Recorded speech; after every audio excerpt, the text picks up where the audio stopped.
샬롬 사랑하는 주 예수교회 성도 여러분, 오늘은 7월 27일 목요일입니다. 또 한 주간도 주님의 은혜가 모든 성도님들께 함께 하시기를 바랍니다. 오늘 찬송가는 새 찬송가 510장 하나님의 진리 등대 함께 찬양하시겠습니다.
아멘. 오늘도 사도행전 교회로 하나님의 진리 등대에 우리 모두 또 우리 교회 되기를 바랍니다.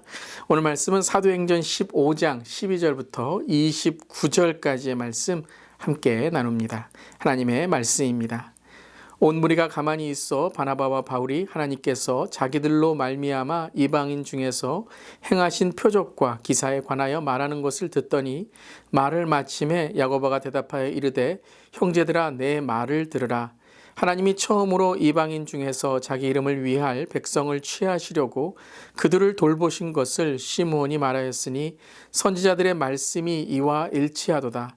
기록된 바 이후에 내가 돌아와서 다윗의 무너진 장막을 다시 지으며 또 그 허물어진 것을 다시 지어 일으키리니 이는 그 남은 사람들과 내 이름으로 일컬음을 받는 모든 이방인들로 주를 찾게 하려 함이라 하셨으니 즉 예로부터 이것을 알게 하시는 주의 말씀이라 함과 같으니라. 그러므로 내 의견에는 이방인 중에서 하나님께로 돌아오는 자들을 괴롭게 하지 말고 다만 우상의 더러운 것과 음행과 목매어 죽인 것과 피를 멀리하라고 편지하는 것이 옳으니 이는 예로부터 각 성에서 모세를 전하는 자가 있어 안식일마다 회당에서 그 글을 읽음이라 하더라. 이에 사도와 장로와 온 교회가 그 중에서 사람들을 택하여 바울과 바나바와 함께 안디옥으로 보내기를 결정하니 그 형제 중에 인도자인 바사바라 하는 유다와 실라더라. 그 편에 편지를 붙여 이르되 사도와 장로된 형제들은 안디옥과 수리아와 길리기아에 있는 이방인 형제들에게 문안하노라. 들은즉 우리 가운데서 어떤 사람들이 우리의 지시도 없이 나가서 말로 너희를 괴롭게 하고 마음을 혼란하게 한다 하기로 사람을 택하여 우리 주 예수 그리스도의 이름을 위하여 생명을 아끼지 아니하는 자인 우리가 사랑하는 바나바와 바울과 함께 너희에게 보내기를 만장일치로 결정하였노라. 그리하여 유다와 실라를 보내니 그들도 이 일로 말을 전하리라. 성령과 우리는 이 요긴한 것들 외에는 아무 짐도 너희에게 지우지 아니한 것이 옳은 줄 알았노니 우상의 제물과 피와 목매어 죽인 것과 음행을 멀리할지라. 이에 스스로 삼가면 잘 되리라. 평안함을 원하노라 하였더라. 아멘. 하나님의 말씀입니다. 하나님 말씀에 감사합니다. 우리 어제 말씀에 예루살렘 공회가 모여 이방인 선교에 대해서 함께 논의하고 또한 이 일에 대하여 하나님의 뜻이 무엇인지를 구하고 있는 장면이 오늘 말씀에서 계속됩니다. 참 이방인의 이 선교는 이전에 없었던 일이 새롭게 시작되므로 그들에게는 어쩌면 이 혼란이 당연하게 찾아와야 될 일, 언젠가 한번 거쳐야 될 그런 의논이었을 것입니다. 이러한 가운데 바로 예루살렘 공회와 또 리더들은 한마음으로 주님의 뜻을 구하게 됩니다. 그 중에 어제는 베드로의 연설이 있었죠. 그 연설은 바로 하나님의 말씀의 기준으로 복음의 기준으로 결정해야 된다라는 것입니다. 바로 이방인의 선교는 하나님께서 뜻하신 바이다라는 것을 베드로가 함께 나누었던 것이죠.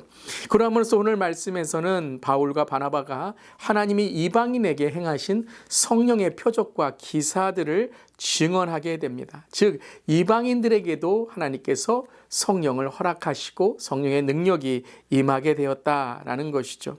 그리고 또한 오늘 야고보의 연설, 야고보의 또한 이 고백이 이어집니다. 야고보는 예수님의 동생이며 예루살렘의 지도자다라고 우리는 알게 되어 있죠. 그리고서 시므온이 한 말이라는 것은 바로 그 앞에 베드로가 한 연설에 대한 내용을 다시 한번 상기시켜 줍니다. 그리고 그는 세 가지에 걸쳐서 오늘 이 문제에 대해서 특별히 이방인 선교에 대해서 강조하고 있는데요. 첫 번째는 우리가 하나가 돼야 된다라는 것이에요. 리더들이 하나가 되어 동력하여 이 문제에 있어서 하나님의 뜻을 함께 구하는 것이다라는 것이죠. 그리고 무엇을 통해 하나님의 뜻을 구하는가? 동일하게 말씀이다라는 것입니다. 선지서 아모스 9장을 인용하며 다윗의 후손인 그리스도를 통해 이방인의 선교까지 그 하나님께 주시는 놀라운 은혜가 다윗의 장막을 다시 짓겠다는 이 성령의 능력을 선포하고 있는 것이죠. 그리고 세 번째는 율법과 전통이 아닌 회개를 통해서 새로워져야 된다라는 것입니다. 그저 율법이나 전통을 따르는 것으로만 그것이 우리를 새롭게 하는 것이 아니라 그 모든 것을 포함해서 우리가 회개하며 마음을 새롭게 할 때에 그리고 우리의 삶에서 죄를 끊어 하나님 앞에 나아갈 때 새롭게 된다라는 것이죠. 그래서 야고보는 20절에 보면 다만 우상의 더러운 것과 음행과 목매어 죽인 것과 피를 멀리하고 하라고 편지하는 것이 옳다라고 하며 이것을 용인하지만 이방인의 선교는 하나님의 뜻이지만 그 이방인에게 있는 죄 그리고 그들이 끊어야 될 삶의 습관과 방식들은 담대하게 끊어야 된다라고 선포하고 있는 것입니다.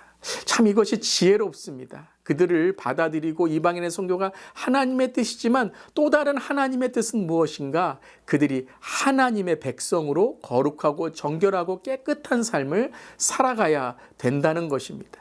오늘 우리 모두도 우리의 삶을 돌아볼 때 바로 이 이방인의 선교를 통해 말씀이 땅끝까지 전해지는 것을 또한 그것은 교회가 하나가 되었을 때 그리고 하나님의 뜻을 구하였을 때 그 놀라운 하나님의 이 선교의 뜻을 감당할 수 있었다라는 것입니다. 그래서 예루살렘 공회 말씀을 통한 화합과 평안이 되는 것이죠. 그리고 그들은 바로 하나님 앞에서 스스로를 고백하고 거룩하고 경건한 삶으로 헌신할 때에 모든 하나님이 인도하시는 이 마지막에 아름다운 결정이 되는 것입니다. 모든 사람들이 만장일치로 하나님의 뜻을 받아들이고 이제 바울과 바나바를 다시 한번 땅끝 선교회 안디옥으로 보내게 됩니다. 근데 이뿐만 아니라 또 하나의 동력을 또한 함께 하게 되죠. 오늘 말씀을 보면 히브리파 유대인이었던 유다와 헬라파 유대인인 실라가 함께 파송받게 되고 보내지게 됩니다. 자, 다양한 그러한 출신뿐만 아니라 또한 바울과 바나바가 1차 선교 사역을 통해서 얼마나 지쳐 있겠습니까? 또 이 모든 그런 과정 속에서 또한 도움과 힘이 필요했을 것입니다. 그것을 알고 있었던 거예요. 결정만 내린 것이 아니라 필요한 동력과 힘을 주었던 것이죠. 그래야 해서 유다와 실라와 함께 안디옥으로 돌아가 하나님의 복음을 감당하는 귀한 사역이 계속해서 이어지게 되는 것입니다. 이 이방 선교의 이 놀라운 이 말씀이 확립되고 확정되는 오늘 예루살렘 공회와 리더들의 사건을 통해서 교회는 더욱 성장하고 성숙하게 되는 것이죠. 사랑하는 성도 여러분, 우리의 삶도 오늘 하나님의 뜻이 무엇인지를 분별하여서 날마다 주님께 나아가며 성장하고 성숙하고 섬기는 사도행전 29장의 주 예수 교회 우리 모두가 되기를 간절히 기도합니다. 아멘. 기도하시겠습니다. 모든 이의 구원자이신 하나님, 유대인뿐 아니라 이방인도 하나님의 구원의 계획에 있었음을 깨닫게 하신 하나님을 찬양합니다. 동력과 또한 말씀과 회개를 통해서 하나가 되었던 모습, 오늘 우리의 삶에서도 진리의 말씀으로 살아가는 우리의 삶이 될 때 잃어버린 영혼들, 또 리치몬드 지역과 열방에 하나님의 복음을 날마다 전하는, 감당하는 우리 모두가 될 줄 믿습니다. 특별히 오늘도 사도행전적 교회로, 사도행전적 성도로 살아갈 때 주님 붙들어 주시고 함께하여 주시옵소서. 오늘도 주님만을 찬양합니다. 예수님의 이름으로 기도드리옵나이다. 아멘. 오늘도 믿음으로 승리하는 복음의 하루 되시길 바랍니다. 아멘.